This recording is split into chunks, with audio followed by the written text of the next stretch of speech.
오늘 주실 하나님의 말씀은 신약성경 누가복음 1장 26절부터 38절까지의 말씀입니다.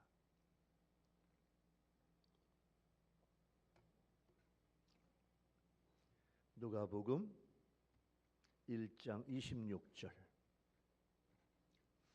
모니터 스피커 좀 더 크게 안 될까요? 누가복음 1장 26절 말씀을 봉독을 하겠습니다.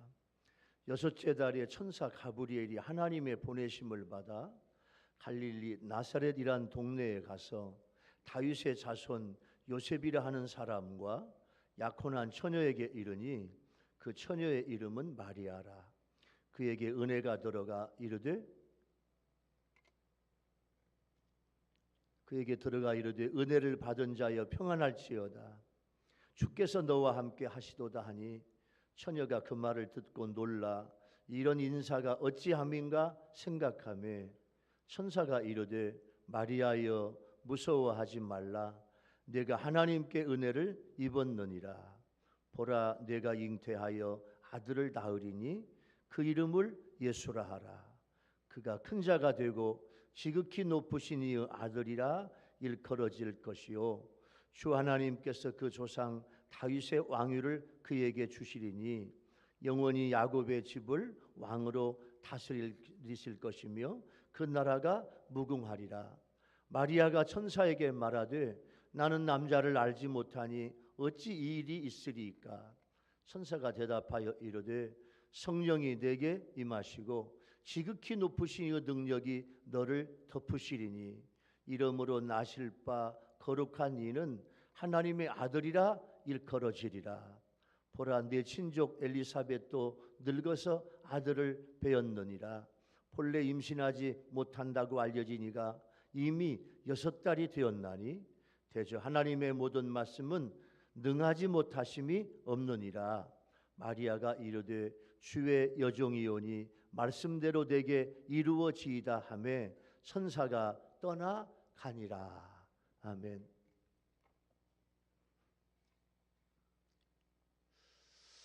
한 주간 동안 코로나 때문에 여러분 얼마나 수고 많으셨어요? 오늘 어르신들 몇 분이 보이지 않는 거 보니까 또 코로나 때문에 걱정해서 못 나오신 것 같아요. 그래서 그분이 그 자리에 있어야 되는데 안 계시면 제 마음이 아프고 그래서 이렇게 오늘 맞이했는데 하나님께서 도와주셔서 또 은혜로운 예배 되게 해주시고 또 한 주간 동안 코로나 때문에 수고한 여러분들 감사하고 코로나가 맞춰질 때까지 완전히 소멸될 때까지 하나님께서 여러분들 모두에게 무사하고 또 무탈하도록 하나님이 도와주시도록 저도 더 많이 기도하고 여러분들도 조심하며 또 소독도 잘 하시고 그렇게 지내시는 여러분 되시기를 바랍니다. 할렐루야. 오늘은요 대림절 두 번째 주일인데 이제 대림절이 무엇인지 잠깐 2분 30초 동안 여러분 영상을 보고 설교를 계속하도록 하겠습니다. 대림절의 유래와 의미에 대해 살펴보겠습니다. 교회력의 시작을 알리는 대림절은 대강절, 강림절이라고도 합니다.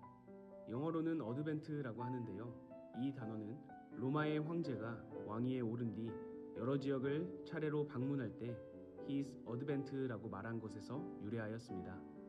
이 당시 그리스도인들은 진정한 주님이시며 이 세상의 유일한 왕은 로마 왕이 아니라 예수 그리스도라고 생각하여 어드벤트를 예수 그리스도의 오심이라는 의미로 바꿔 사용하였습니다. 이를 통해 알 수 있듯이 대림절은 예수님을 기다리고 준비하는 절기입니다. 여기에는 이중적인 의미가 담겨 있는데 우리를 구원하기 위하여 이 땅에 오신 예수 그리스도, 즉 성탄을 기다리는 동시에 다시 오실 예수님을 기다리는 절기입니다. 대림절은 성탄절 4주 전부터 시작되는데 11월 27일에서 12월 3일 사이에 있는 주일날이 절기의 시작점이 됩니다. 부활절을 맞이하고 준비하는 시간으로 사순절이 있듯이 성탄절을 맞이하고 준비하는 기간으로 대림절이 있는 것입니다. 특별히 대림절은 총 4주간의 주일 동안 대림초를 사용하면서 예수 그리스도를 기다립니다. 총 4개로 이루어진 대림초는 주일마다 하나씩 불을 밝히는데요. 4가지의 초는 각각의 의미를 가지고 있습니다. 진보라색 첫 번째 초는 기다림과 소망을 의미하고, 보라색 두 번째 초는 회개와 평화를 의미합니다. 그리고 분홍색 세 번째 초는 사랑과 나눔을 의미하며, 연보라색 네 번째 초는 만남과 화해의 의미를 담고 있습니다. 대림초의 색은 모두 보라색 계열이지만 성탄절이 가까워지면서 색이 점차 연해지다가 성탄절에는 흰 초의 불을 밝히게 됩니다. 이것은 이사야 1장 18절의 말씀과 같이 예수님을 맞이하는 우리들의 죄가 눈처럼 양털처럼 희어지게 되는 것을 의미합니다.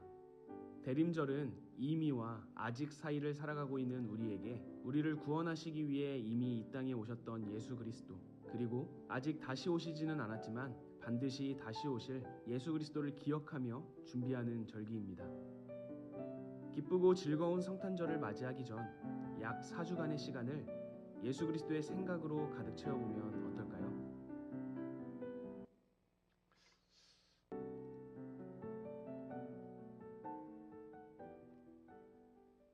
이렇게 대림절 오늘 두 번째 주일입니다. 오늘 읽은 본문은 신구약 성경의 주인공이신 예수님의 수태고지, 예수님께서 임신, 수태하고 이렇게 태어날 것이라고 고지하신 기록이 오늘 본문이에요. 성탄절의 하이라이트는 크리스마스의 기쁨보다 어떻게 보면 동정녀 탄생이에요. 예수님은 성령의 역사에 의해서 동정녀의 몸에서 잉태되어 나실 것이 예언되었거든요.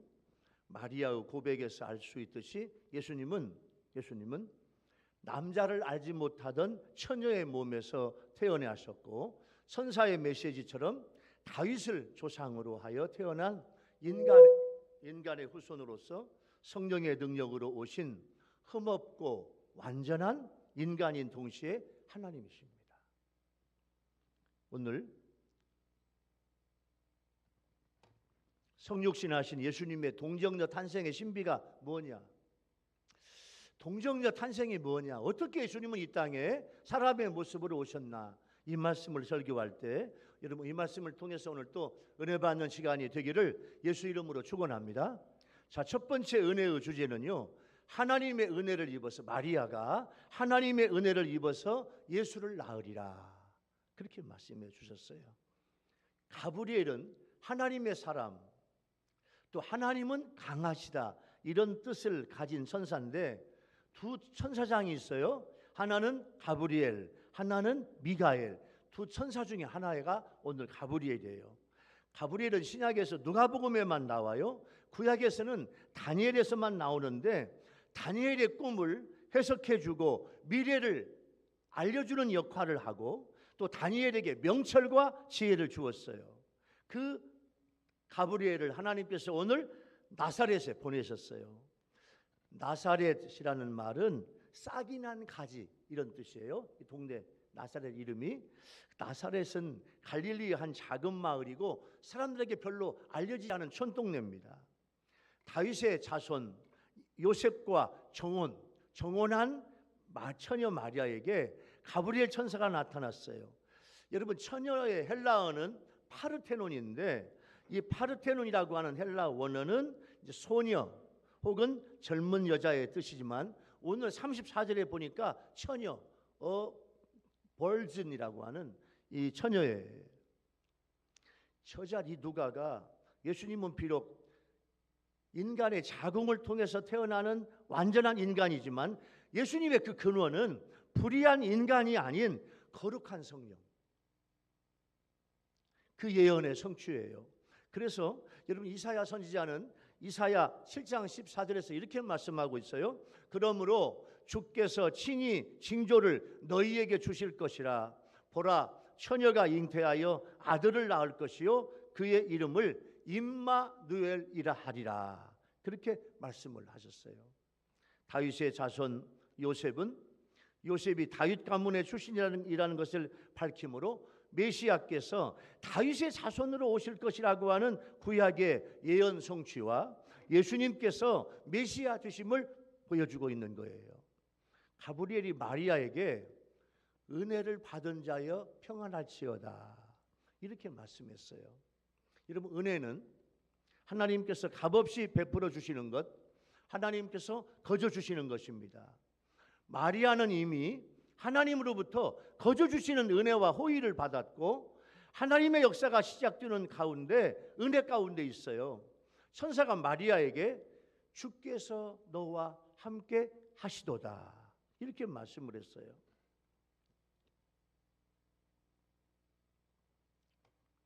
마리아는 초자연적인 하나님의 실체가 자신에게 나타난 것 때문에 정말로 과분하고 놀랐어요.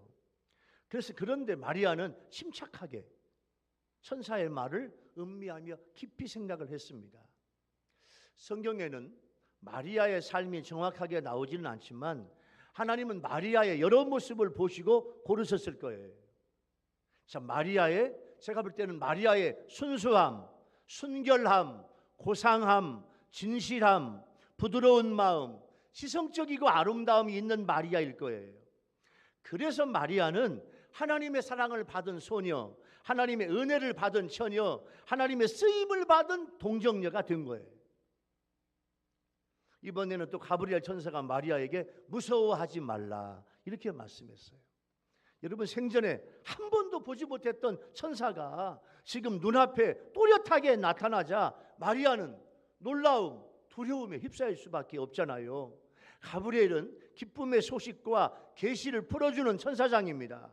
그 천사장이 나타났는데 마리아가 너무너무 무서웠어요. 천사장의 권위에 압도될 수밖에 없거든요. 그러나 천사장은 네가 하나님께 은혜를 입었느니라 이렇게 말씀했어요.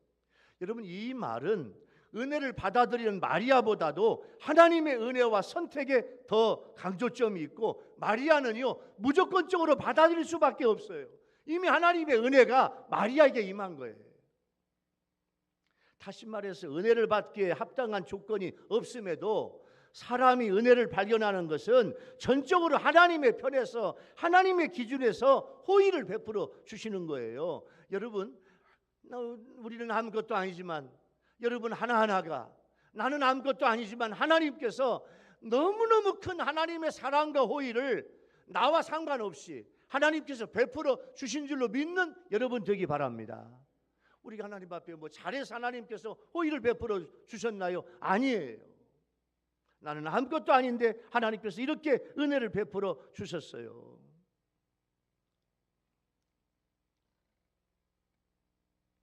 그리고 이어서 가브리엘은 마리아에게 보라, 네가 잉태하여 아들을 낳으리니 그 이름을 예수라 하라 이렇게 하였습니다. 여기에 세 개의 미래 시제 동사가 나오는데, 자, 네가 잉태하리라, 아들을 낳으리라, 이름을 예수라 하리라.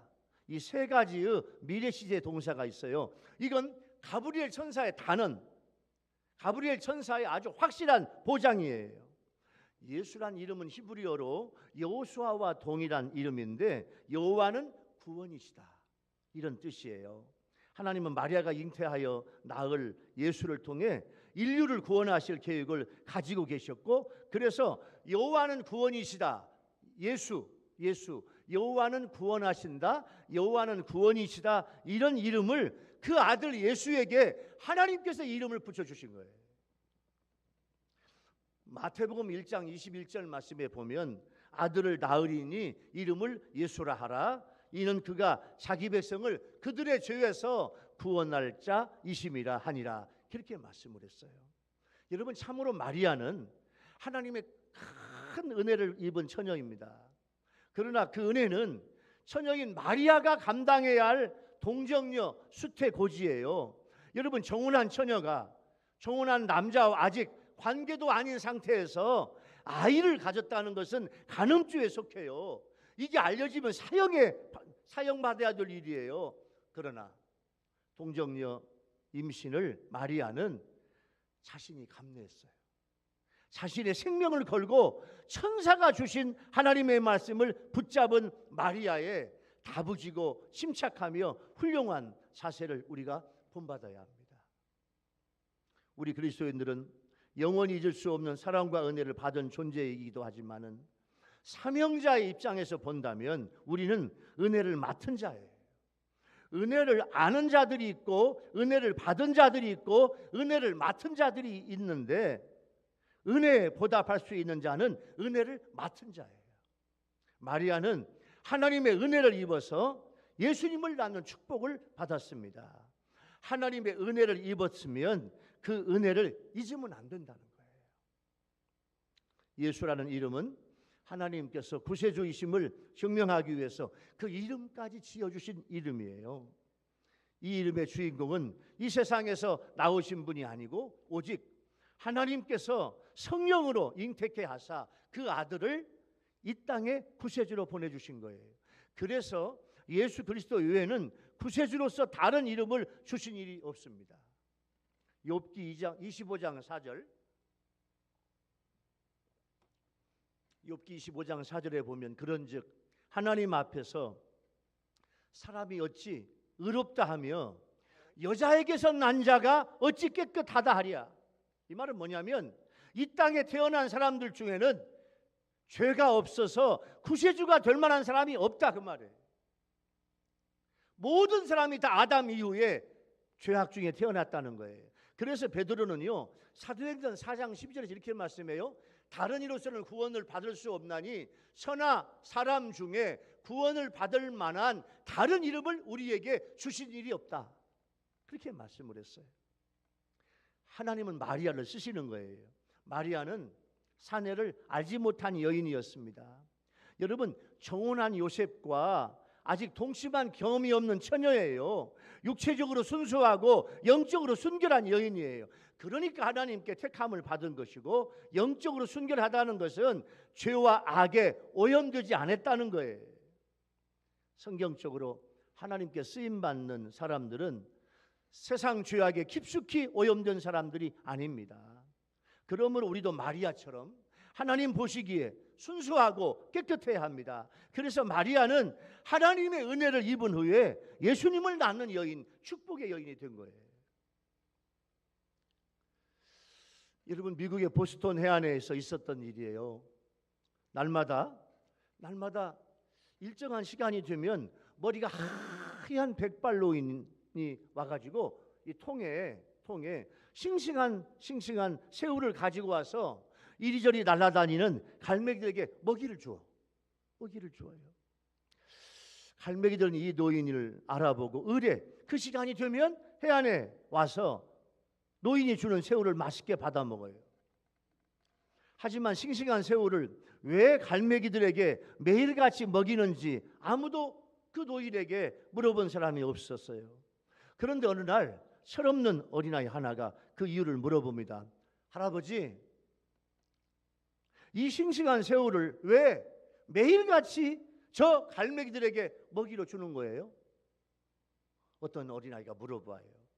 그때 노인은 어린아이의 이런 이유를 설명합니다. 얘야, 나는 2차 대전 때 미국 군함의 함장이었단다. 그런데 내가 탄 배가 일본 군들이 쏜 어뢰에 맞아가지고 그만 격침되고 말았지. 많은 부하들이 죽고 나와 몇몇 사람만이 구명보트를 타고 간신히 살아남았는데, 햇빛은 뜨겁고 식량은 다 떨어지고 거기에 남은 사람들마저 하나 둘씩 죽어가는 그런 형편이었단다. 나 역시 너무 힘들어서 정신이 몽롱해졌지. 그런데 뭔가 좀 이상한 생각이 들어서 눈을 떠보니까 내 어깨에 갈매기 한 마리가 올라앉아 있더구나. 갈매기를 쫓으려고 하는데 갈매기가 영 도망가지 않아. 좌간 견딜 수 없을 정도로 배가 고파서 그 갈매기를 잡아먹고 내가 기운을 차려서 마침내 살아났단다. 그래서 나는 갈매기를 볼 때마다 그때 그 갈매기를 보내주신 하나님께 감사하고 또 갈매기에게 감사한단다. 내가 잡아먹은 그 갈매기는 다시는 만날 수 없지만 너무도 고마웠던 그때의 기억으로 인해서 이렇게 새우를 사다가 먹이로 주고 있는 거란다. 이렇게 말씀을 했어요. 이 백발노인의 이 미국 군함의 함장 이 노인은 평생 하나님의 은혜, 갈매기를 보내주신 하나님의 은혜, 그 은혜를 잊지 않았다는 거예요. 여러분, 우리도 마찬가지예요. 우리도 하나님의 은혜를 입은 것이 한두 번이 아닙니다. 여러분 자신을 보세요. 자, 하나님이 지금까지 나를 죽음에서 살려주셨고, 병에서 고침받게 해주셨고, 시험마다 합격시켜 주셨고, 오늘까지 형통하게 해주셨어요. 하나님은 왜 그렇게 여러분들을 형통하게 해주셨을까요? 마리아처럼 무언가 주시는 사명이 있다 그 말이에요. 여러분들에게 주시는 사명을 이번 성탄절 대림절 기간 동안에 나에게 주신 사명이 무언가, 그 사명을 깨닫고 사명을 감당하는 여러분 모두가 되기를 예수 이름으로 축원합니다.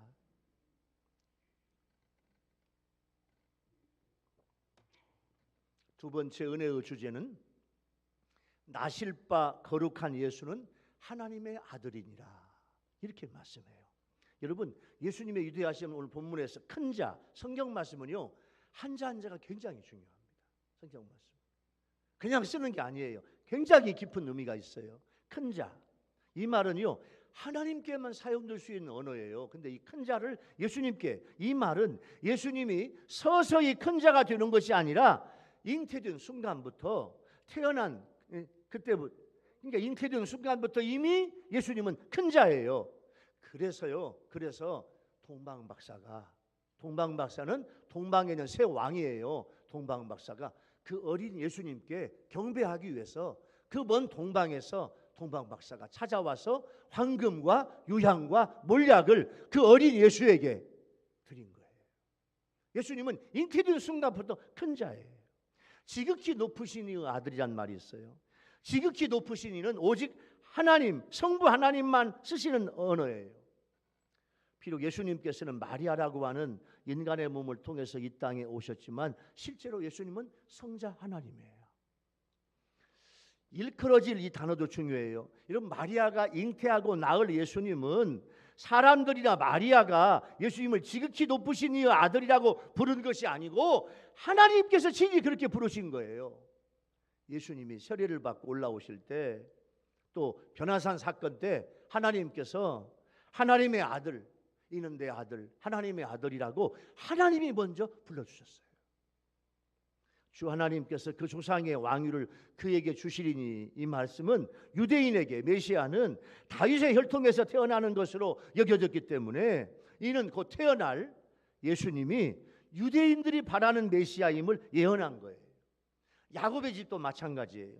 여러분, 좁은 의미에서 야곱의 집은 이스라엘 민족을 가리키지만 넓은 의미에서 보면 영적 이스라엘이 뭐예요? 그리스도를 믿는 모든 성도.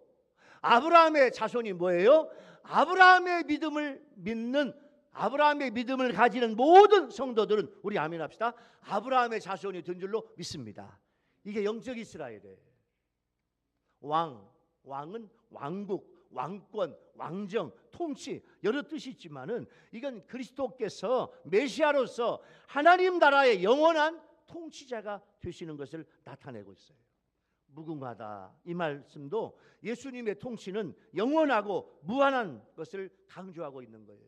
여러분, 세상의 모든 나라는요, 생겼다가 없어지고 생겼다가 없어지고, 세상의 모든 정권도 생겼다가 없어지는데 우리 예수님의 왕권은 영원 무궁하신 줄로 믿습니다. 마리아가 가브리엘에게, 선사님, 저는 남자를 알지 못해요. 남자를 알지 못하니 어찌 일이 있으리까? 이렇게 말했어요. 이 말은 마리아가 virgin, 동정녀라는 거예요. 동정녀. 여기서 저는 남자를 알지 못해요, 안다라는 말이 헬라어로 기노스코라는 말인데, 이 안다라는 말은, 자, 배워서 알다, 배우면 알지요? 배워서 알다, 깨닫고 알다. 세 번째, 성적인 관계를 갖고 알다. 이 세 가지 뜻이 알다라는 말 속에 있어요. 구약에서 히브리어는요, 야다라는 말을 쓰는데, 이건 뭐냐면 부부관계와 같은 육체적 관계, 부부관계를 통해서 서로의 모든 걸 아는 거예요. 여러분, 실제로 부부는요, 서로의 모든 걸 다 압니다. 이게 부부입니다. 이게 아는 거예요. 모든 걸 다 아는 거예요. 마리아가 지금 한 말이 그 말이에요. 선사님, 저는 남자를 알지 못해요, 안다, 그 말이에요.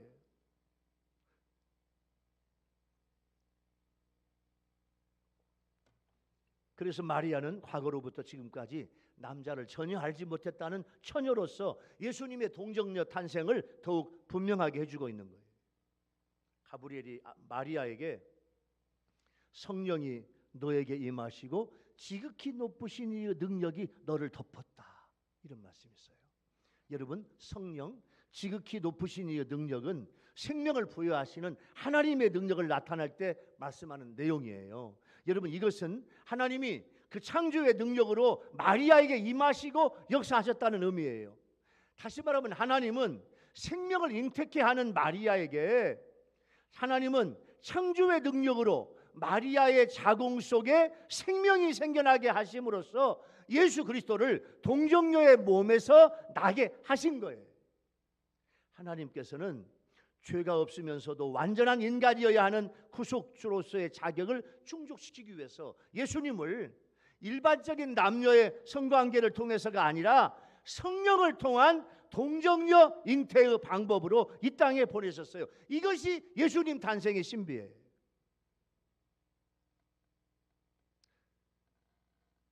성령과 지극히 높으신 이 능력이 마리아야 너를 덮었다. 이게 동정녀 탄생의 신비예요. 이러므로 나실 바 거룩한 이는 하나님의 아들이라 일컬어지리라.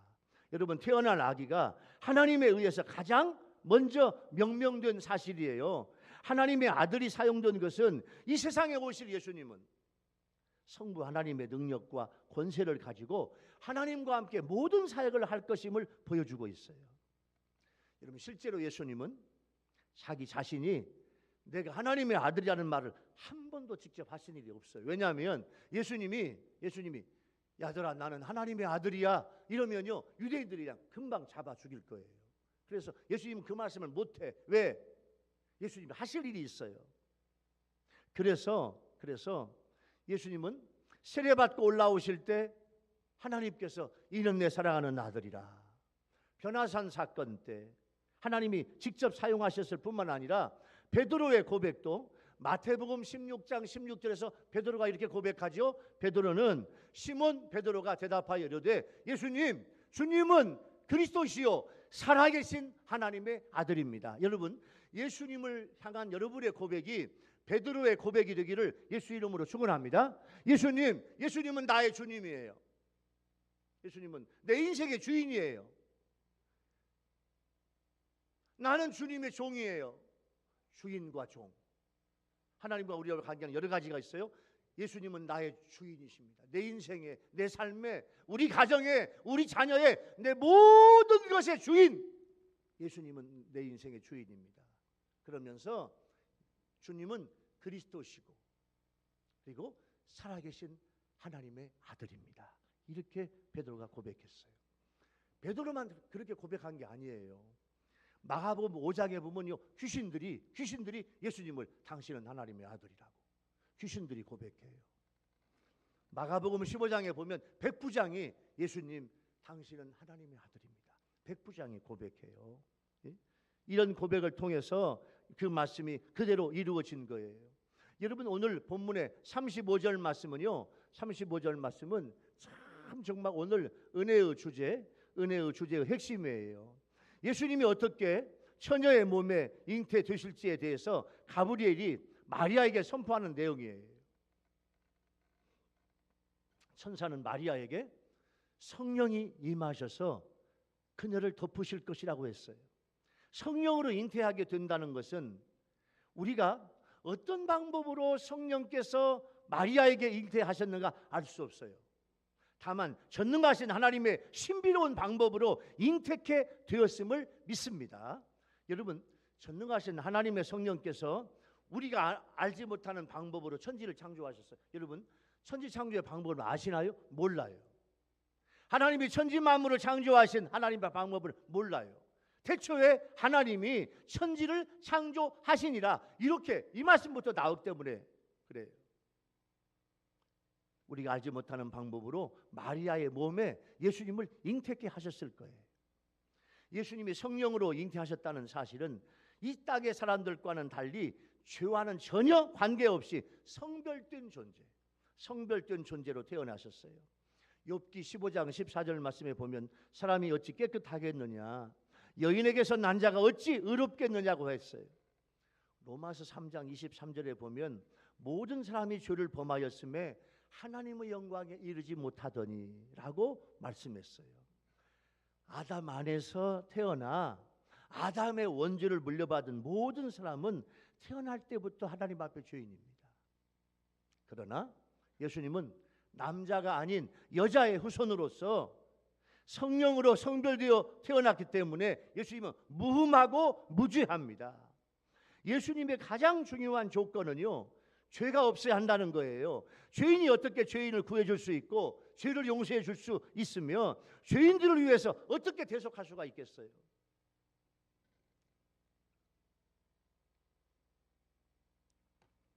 마태복음에 보면 하나님의 아들로 이 땅에 오신 예수님의 10가지 목적이 나오는데, 마태복음에만 첫 번째는 자기 백성을 죄에서 구원하기 위하여, 두 번째 성령과 불로 세례를 주기 위해서, 세 번째 율법을 완전케 하기 위해서, 네 번째 죄인들을 불러 회개시키기 위해서, 다섯 번째 하나님 아버지를 세상에 알리기 위해서, 여섯 번째 이방인들에게까지 구원과 심판을 알리기 위해서, 일곱 번째 그리스도의 교회를 세우기 위해서, 여덟 번째 잃은 자를 찾아 구원하기 위해서, 아홉 번째 자기 목숨을 많은 사람들의 대속물로 주기 위해서, 열 번째 많은 사람이 죄사함을 얻기 위해서 예수님께서 하나님의 아들로 이 땅에 오신 것이 마태복음에만 10가지 모습으로 주님이 나타나요. 예수님이 잉태되신 의미가 바로 이것입니다. 우리는 성령으로 된 예수님의 동정녀 탄생을 의심 없이 믿어야 합니다. 그래야 우리를 위한 주님의 고난도, 속죄도, 부활도, 영생도 확신할 수 있어요. 여러분, 오늘 두 번째 은혜의 주제, 나실 바 거룩한 예수는 하나님의 아들이니라. 동정녀 탄생 두 번째, 예수님께서 하나님의 신비한 방법으로 성령에 의해서 동정녀 탄생을 하게 하셨는데, 여러분 이 동정녀 탄생을 말씀 그대로 믿는 여러분 되기를 예수 이름으로 축원합니다. 이 믿음이 있어야 거룩하신 예수님은 나에게 하나님의 아들이 되는 거예요. 나를 위해서 하늘에서 오신 구세주가 되는 거예요. 믿으셔야 돼요. 이게 믿음이에요. 두 번째 은혜의 주제의 믿음이에요. 자, 은혜의 주제 세 번째 오늘 주시는 말씀 뭐냐면, 하나님의 말씀은 능하지 못하심이 없느니라, 이렇게 말씀했어요. 천사 가브리엘이 하나님의 말씀은 능하지 못함이 없는 것을 알게 하기 위해서 엘리사벳의 임신 사실을 증거로 말해요. 킹 제임스 버전에 보면 마리아와 엘리사벳의 관계를 커즌, 사촌이라고 말하고 있어요. 사촌. 마리아와 엘리사벳, 사가랴 제사장의 부인인 엘리사벳과 마리아의 관계를 사촌으로 해석하고 있어요. 다시 말하면 이 엘리사벳, 모든 생식 기능이 완전히 정지되어서 사람의 힘으로는 임신이 불가능한 상태인 여자 엘리사벳이에요. 그러나 하나님은 나이 많아 도저히 임신이 불가능한 사라와 엘리사벳도 잉태케 하셨는데 어찌 처녀인 마리아로 잉태하게 못하시겠는가 마리아에게 말씀했어요. 37절에는요, 의학적으로 임신이 불가능한 자에게 임신이 가능한 이유가 무엇인지 보여주어요. 즉 하나님의 말씀은 능치 못함이 없기 때문이에요. 말씀이라는 말은 헬라어로 여기서 레마인데, 레마, 이 레마는 생생한 목소리로 선포되는 하나님의 말씀이에요. 이 말씀은 기록된 말씀 로고스와 달리 예수님의 탄생에 관해서 선포된 말씀은 그대로 이루어지며 능치 못함이 없다고 하였어요. 여러분, 하나님의 말씀은, 지금도 하나님의 말씀은 선포되는 하나님의 말씀, 자, 성경에는 기록된 말씀이에요. 기록된 말씀이 목회자의 입을 통해서 선포되는 말씀이 여러분에게 지금 나에게 임하는 하나님의 말씀 레마로 임하게 되기를 예수 이름으로 축원합니다. 이게 말씀의 은혜, 레마의 능력입니다. 이제 하나님의 말씀을 말씀대로 순수하게 믿는 마리아의 순전한 신앙이 고백이 돼요. 이러한 마리아의 믿음은 갈릴리 가나 지방에 있었던 혼인잔치에서도 나타나요. 요한복음 2장 5절에 보면 그의 어머니가 하인들에게 이르되 너희에게 무슨 말씀을 하시든지 그대로 하라. 그렇게 하였습니다. 그래서 잔치집은요, 포도주가 다 떨어졌는데 예수님께서 물을 포도주가 되게 하고, 그 포도주 맛이 지금까지 맛보지 못한 최고 좋은 최상의 포도주가 예수님에 의해서 만들어진 거예요. 이것은 뭐냐면 순수한 신앙을 가진 마리아의 부탁과 마리아의 덕택이에요. 마리아는 자기 자신을, 저는 주의 여종입니다. 주의 여종이라는 말을 헬라어로 둘레라는 말인데, 이 말은 노예, 종을 상징하는 남성 명사가 뭐냐면 헬라어 둘로스. 여러분 둘로스 배 봤죠? 둘로스 배. 전 세계를 다니면서 복음을 전하는 배가 둘로스라는 배가 있어요. 둘로스 배. 이 둘로스는 뭐냐면 이제 종, 노예 그런 말이에요. 근데 여성 명사, 남자의, 다시 말하면 남자 노예는 둘로스, 여자 종 둘레. 그래서 이 마리아가 가브리엘에게 저는 주의 종입니다. 주의 여종입니다. 이렇게 고백해요. 여종이란 말은 뭐냐면, 둘레라는 말은 절대로 주인의 명령과 뜻을 거스를 수 없는 하녀. 이게 둘레, 여종이에요. 자기 자신을 그렇게 표현을 했어요. 그러므로 마리아는 자기 자신을 주의 여종으로 말하면서 모든 것을 하나님의 뜻에 맡기겠다는 철저한 순종과 겸손의 말로 대답을 한 거예요. 말씀대로 내게 이루어지이다. 이렇게 고백을 해요. 하나님의 가브리엘 천사를 통해 주신 말씀이 그대로 다 자신에게 이루어질 것을 소원하는 마리아의 염원이에요. 여러분, 인간의 상식으로 도저히 믿기 힘든 말씀이지만 무에서 유를 창조하신 전능하신 하나님과 그 말씀을 믿는다는 마리아의 고백을 듣고 이제 가브리엘 천사가 하나님께 돌아갑니다.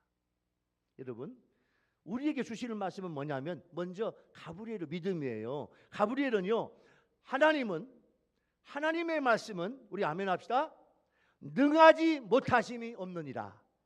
할렐루야. 안 될 것이 없느니라, 못하실 것이 없느니라. 이게 가브리엘의 믿음이에요. 이렇게 이 믿음을 선포했는데 그대로 마리아가 받은 거예요. 아브라함에게 나타난 천사도 같은 말을 했어요. 여러분, 창세기 18장 14절에 보면 이렇게 말했어요. 여호와께서 능하지 못한 일이 있겠느냐? 여호와께서 능하지 못한 일이 있겠느냐? 여호와께서 못하실 일이 있겠느냐? 기한이 이를 때 내가 내게로 돌아오리니 사라에게 아들이 있으리라. 이렇게 하나님께서 천사를 통해서 말씀했어요. 여러분, 그러나 우리는 세상에 살면서 사단의 회방을 받고 내 육신의 연약성을 지니고 있기 때문에 어떤 때는 하나님의 말씀을 온전히 믿지 못할 때가 있어요. 왜 그러냐면 내 지식, 내 경험, 그걸 먼저 생각하기 때문이에요. 여러분, 마리아도 이렇게 믿음으로 다 하나님의 말씀을 받아들였어요. 여러분, 우리도 하나님의 말씀을 그대로 받아들이는 강력한 믿음이 있는 여러분 되기를 예수 이름으로 축원합니다. 미국에 유명한 패스트푸드점이 있는데 칙필A, 영어로 말하면 여러분 이제 칙펠레라는 말 나중에 한번 찾아보세요. 여러분 핸드폰에 칙펠레, 영어로 보면 영어로 필 그다음에 A, 칙펠레라고 그러는데 이게 패스트푸드점이에요. 이 패스트푸드점의 영업 방침은 성경이에요. 햄버거 파는 가게야. 그런데요, 요 오너가, 주인이요, 우리 패스트푸드의 영업 방침은 마태복음 7장 12절이다. 이게 뭐냐면 남에게 대접을 받고자 하는 대로 손님을 대접하고 오리를 가고자 하면 십리를 가라. 요 말씀대로 손님이 요구하는 이상의 서비스를 제공하는 거예요. 점원들은요, 손님이 들어오면 나와서 직접 좌석을 빼주고 테이블마다 싱싱한 생화로 장식해요.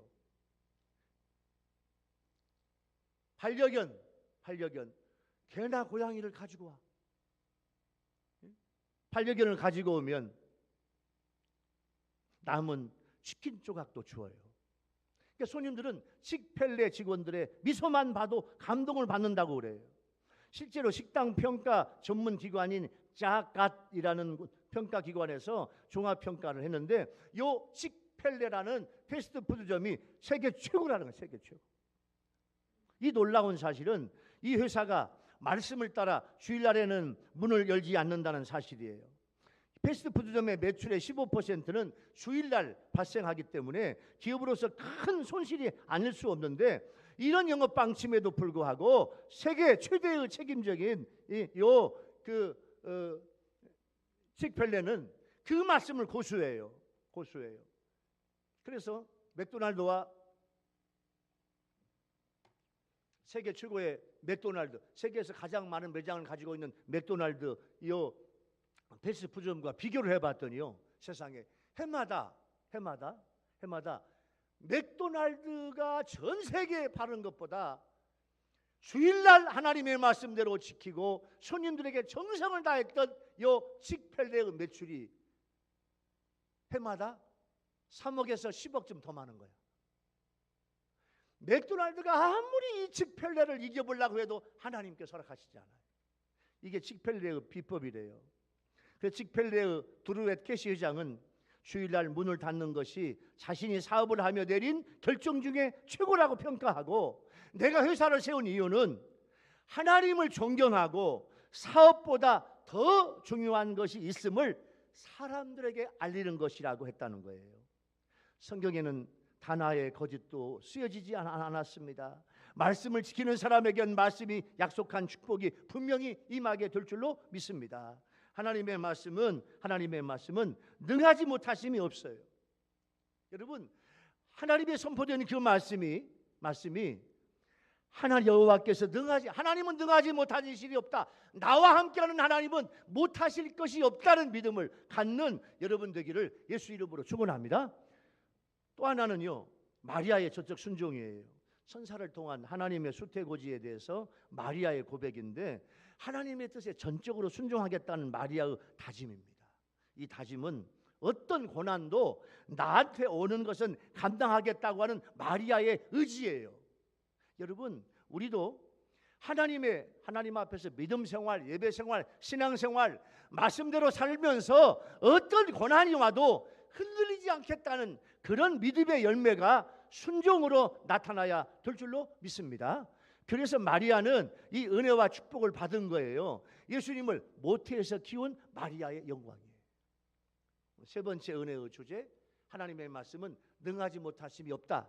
이 말씀에 대한 여러분 적용은, 지금도 나에게 말씀하시는 하나님의 레마, 나에게 선포되는, 나에게 들려주시는, 여러분 기록된 말씀은 로고스고, 그 말씀이 입으로 선포되어질 때, 제 입으로 선포되어질 때, 여러분의 입으로 선포되어질 때 그 로고스가 레마, 살아있는 하나님의 말씀이 될 줄로 믿습니다. 그 말씀대로 이루어진다고 믿을 때, 그 어떤 어려움도 감당하려고 하는 믿음의 자세를 가질 때 하나님은 놀랍게 역사해 주실 줄로 믿습니다. 오늘 대림절 두 번째 주일날, 오늘 하나님의 축복인 예수님의 동정녀 탄생 신비, 이 말씀을 드렸어요. 말씀을 마무리할게요. 여러분, 사랑하는 우리 우리교회 성도 여러분, 또 유튜브 시청자 성도 여러분, 하나님은 예수님의 동정녀 탄생을 이렇게 알려주셨어요. 마리아야, 너는 하나님의 은혜를 입어 예수를 낳으리라. 여러분, 우리도 하나님의 은혜를 입은 줄로 믿습니다. 할렐루야. 하나님의 사랑을 입은 줄로 믿습니다. 마리아는 예수님을 잉태해서 예수님을 낳았지만 우리는 여러 가지 많은 일에 하나님의 은혜를 입었습니다. 두 번째, 나실 거룩한 예수는 하나님의 아들이다. 할렐루야. 우리도 예수 믿고 구원받아 하나님의 아들과 딸, 하나님의 자녀가 된 줄로 믿습니다. 마지막 주시는 말씀, 하나님의 말씀은 능하지 못하심이 없다. 여러분, 그 말씀 붙잡고 믿고 살아가는 여러분 모두가 되기를 예수 이름으로 축원합니다. 할렐루야. 기도하겠습니다. 하나님 아버지, 오늘 대림절 두 번째 주일날 예수님의 동정녀 탄생의 신비의 말씀을 주신 것을 감사합니다. 하나님, 요 말씀 세 가지 은혜의 주제가 나의 삶의 고백이 되게 도와 주옵소서. 마리아는 하나님의 은혜를 입어서 예수를 낳았군요. 하나님, 우리는 지금까지 살면서 너무너무 많은 하나님의 은혜를 입었고 받았습니다. 이 은혜에 보답하는 하나님의 귀한 백성들이 되게 도와 주옵소서. 나실 바 거룩한 예수는 하나님의 아들이라고 주님이 오신 것을 감사하는 우리가 되게 도와 주시고, 예수 믿는 우리가 하나님의 자녀가 돼서 하나님 앞에 든든히 믿음으로 서가는 하나님의 백성들이 되게 하여 주옵소서. 하나님의 말씀은 능하지 못하심이 없다고 고백하는 우리의 삶이 되게 하여 주옵소서. 예수님의 이름으로 간절히 기도하옵나이다. 아멘. 찬송가 96장, 오늘 주신 말씀을 생각을 하면서